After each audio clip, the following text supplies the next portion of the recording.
Team India opener Sanju Samson కు మరో shock తగలున్నట్టు తెలుస్తోంది. ఇప్పటికే జింబాబ్వే టూర్ కు దూరమైన అతను ఏషియన్ గేమ్స్ జట్టులోని స్థానంలో కోల్పోయినట్లు క్రీడా వర్గాలు అంటున్నాయి.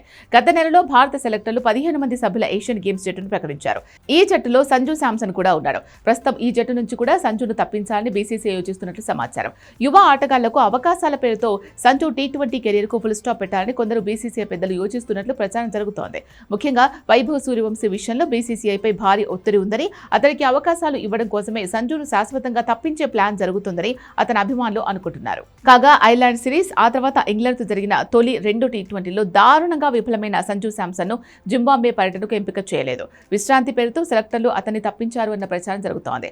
ఐర్లాండ్, ఇంగ్లాండ్ పర్యటనలో ఆడిన 3 టీ20 మ్యాచ్ల్లో శాంసన్ 6 పరుగులు మాత్రమే చేసి తీవ్రంగా నిరాశపరిచాడు. ఈ క్రమంలోనే 15 ఏళ్ల యువ సంచలనం వైభవ్ సూర్యవంశీ వైపు మొగ్గు చూపిన సెలెక్టర్లు శాంసన్ ను పక్కన పెట్టారు.